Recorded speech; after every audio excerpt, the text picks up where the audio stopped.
सोचिए, भारत का जो इतिहास हम किताबों में पढ़ते हैं वो तो बस एक छोटा सा हिस्सा है। असल और ज्यादातर इतिहास तो लिखा ही नहीं गया, वो हमारे पैरों के नीचे दबा हुआ है। ये कहानी उन लोगों की है जिन्होंने कोई किताबें नहीं छोड़ी, बस अपने औजार, अपने बर्तन, अपनी बस्तियों के निशान छोड़ गए।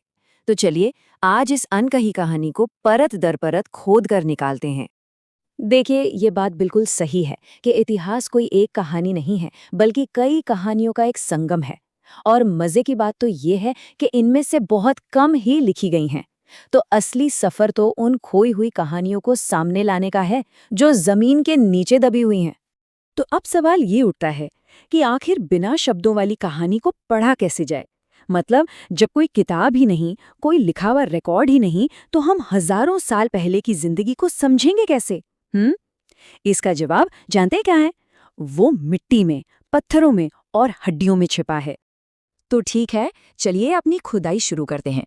और जैसा कि कोई भी आर्कियोलॉजिस्ट करता है, हम शुरुआत करेंगे सबसे ऊपरी परत से, सबसे जानी पहचानी परत, यानी वो इतिहास जो हमें प्राचीन ग्रंथों से मिलता है।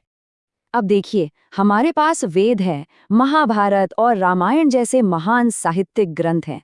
और ये हमें क्या बताते हैं? ये हमें देवताओं, नायकों और बड़े-बड़े युद्धों की कहानियां सुनाते हैं। इनके जरिए हमें उस दौर की धार्मिक मान्यताओं, उनके सामाजिक नियमों और कल्चर की एक शानदार तस्वीर मिलती है।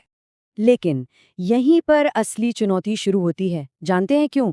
क्योंकि ग्रंथों में बताई गई कहानियां और जमीन से मिले असली सबूत अक्सर एक दूसरे से मेल नहीं खाते। एक पल के लिए सोचकर देखिए, किसी ग्रंथ में एक आलीशान सोने के शहर का जिक्र हो, लेकिन जब आर्कियोलॉजिस्ट वहां खुदाई करते हैं तो उन्हें क्या मिलता है? सिर्फ मिट्टी की कुछ झोपड़ियों के निशान। बस यही वो पहेली है जिसे सुलझाने की कोशिश आर्कियोलॉजी करती है। तो फिर ग्रंथों से आगे देखने के लिए हमें क्या चाहिए? हमें चाहिए आर्कियोलॉजिस्ट का टूल किट। तो चलिए देखते हैं कि आखिर इन औजारों से वो मिट्टी में छुपी कहानियों को पढ़ते कैसे हैं। सबसे पहला और सबसे जरूरी टूल है स्ट्रैटिग्राफी। अब ये क्या है? अरे इसे केक की तरह समझिए, जिसमें कई सारी लेयर्स होती हैं। जब कोई आर्कियोलॉजिस्ट खुदाई करता है तो वो असल में समय की इन परतों से गुजर रहा होता है। जाहिर है, जो परत सबसे नीचे होगी वो सबसे पुरानी कहानी बताएगी, और जो सबसे ऊपर वो सबसे नई। बस इसी से हमें ये पता चलता है कि कौन सी संस्कृति कब आई। और फिर आती है एक कमाल की टेक्निक, रेडियो कार्बन डेटिंग। ये तो एक तरह की एटॉमिक घड़ी है। देखिए, हर जिंदा चीज में कार्बन 14 नाम का एक एलिमेंट होता है। जब वो चीज मर जाती है तो ये एलिमेंट एक तय रफ्तार से धीरे धीरे कम होने लगता है, बिल्कुल एक घड़ी की तरह। तो वैज्ञानिक क्या करते हैं, वो किसी हड्डी या लकड़ी में बचे हुए कार्बन 14 को मापते हैं और बूम, हमें उसकी एकदम सटीक उम्र पता चल जाती है। आपको पता है, कभी-कभी सबसे बड़ी कहानियां सबसे छोटे सुरागों में छिपी होती है। और यही काम आती है पैलियोबॉटनी। इसमें फ्लोटेशन जैसी खास तकनीकों का इस्तेमाल होता है, जिससे वैज्ञानिक मिट्टी से जले हुए बीजों को अलग कर लेते हैं। और इन्हीं नन्हे नन्हे बीजों से पता चलता है कि हजारों साल पहले लोग क्या उगाते थे, क्या खाते थे, और कैसे वो शिकारी से किसान बने। चलिए, अब खुदाई में और भी ज्यादा गहराई में उतरते हैं। भारत में इंसानी तजुर्बे की सबसे पुरानी परत तक। हम बात कर रहे हैं पाषाण युग की, यानी स्टोन एज। और ये कोई 100-200 साल की बात नहीं है, ये लाखों सालों का एक बहुत बहुत लंबा दौर है। तो देखिए, पूरा पाषाण युग यानी ओल्ड स्टोन एज की कहानी इन औजारों में छिपी है। सफर शुरू होता है करीब 20 लाख साल पहले के इन भारी भरकम हैंड एक्सेस से।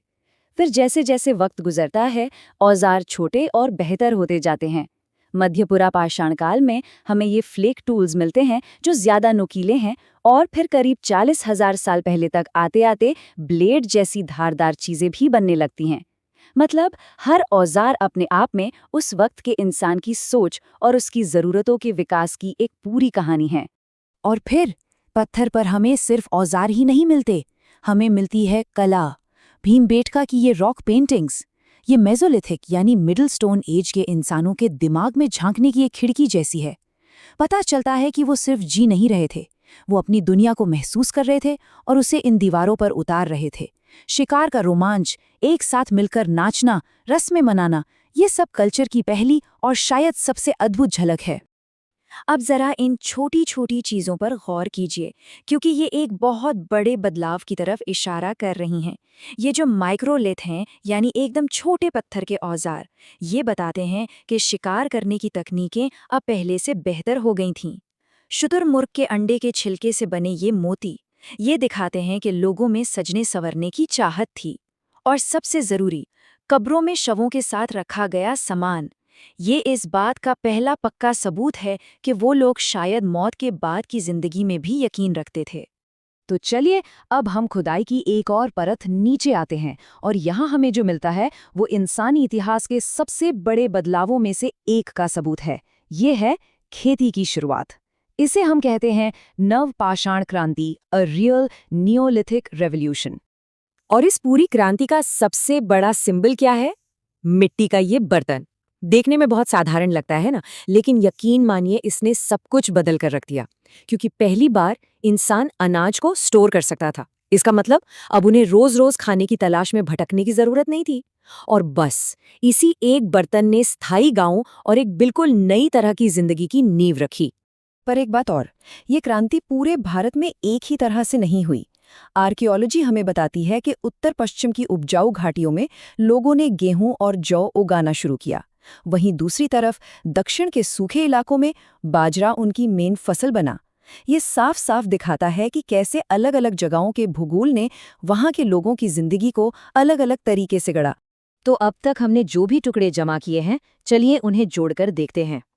लेकिन तस्वीर हमेशा इतनी साफ नहीं बनती, बल्कि हमारे सामने आती हैं कुछ बड़ी उलझी हुई पहेलियां और इतिहासकारों के बीच चलने वाली गहरी बहसें।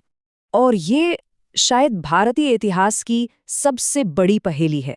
जरा देखिए, एक तरफ हैं वैदिक ग्रंथ जो आर्य नाम के लोगों और उनके समाज के बारे में बताते हैं, और दूसरे तरफ जमीन के नीचे से निकले हड़प्पा सभ्यता के ये विशाल शहर, जिनकी भाषा को हम आज तक समझ नहीं पाए हैं। तो सवाल ये है कि क्या इन दोनों के बीच कोई कनेक्शन है? ये एक बहुत बड़ा सवाल है और इस पर बहस आज भी जारी है। ये जो फर्क हम देख रहे हैं, ये एक बहुत जरूरी बात बताता है कि प्राचीन भारत का कोई एक इतिहास नहीं था, कई अलग अलग इतिहास थे। उत्तर में उपजाऊ नदियों के किनारे हड़प्पा जैसे बड़े बड़े शहर बसे। वहीं दक्षिण में एक बिल्कुल अलग तरह की जिंदगी थी जो ज्यादातर पशुपालन और छोटे छोटे गांवों पर आधारित थी। यानी साफ है, यहाँ के भूगोल ने ही यहाँ के इतिहास को बनाया। लेकिन इसका मतलब ये नहीं कि ये अलग अलग दुनियाएं एक दूसरे से बिल्कुल कटी हुई थीं। बिल्कुल नहीं। गुजरात में बने ये खूबसूरत कार्नेलियन के दाने जानते हैं कहाँ मिले हैं? हजारों किलोमीटर दूर मेसोपोटामिया में, यानी आज के इराक में। जरा उस सफर के बारे में सोचिए। ये छोटे से गहने हमें उस जमाने के विशाल ट्रेड रूट्स और लोगों के बीच के गहरे कनेक्शन की कहानी सुनाते हैं।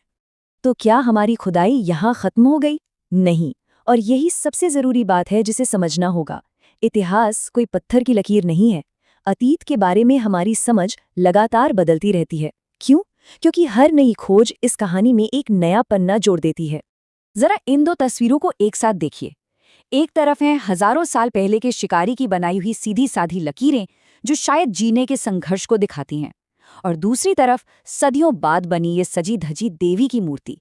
ये सिर्फ कला का विकास नहीं है, ये समाज में, लोगों की आस्था में और इंसान के खुद को देखने के नजरिए में आए एक बहुत बड़े बदलाव का जीता जागता सबूत है। और आखिर में आर्कियोलॉजी हमें यही तो देती है। ये सिर्फ राजा महाराजाओं और बड़ी बड़ी लड़ाइयों का इतिहास नहीं है। ये उन अनगिनत गुमनाम लोगों का इतिहास है जिनकी जिंदगी के बारे में कभी कुछ लिखा नहीं गया। ये हमें उन आम लोगों की कहानी बताती है कि वो क्या खाते थे, कैसे घरों में रहते थे और शायद वो किस पर यकीन करते थे। तो हमारी आज की ये खुदाई यहीं खत्म होती है, लेकिन हम एक बहुत बड़े सवाल के साथ पीछे रह जाते हैं कि भारत की मिट्टी के नीचे अभी और कौन-कौन से राज दबे हुए हैं और कितनी ही अनकही कहानियां हैं जो बस इस इंतजार में हैं कि कोई उन्हें खोज निकाले।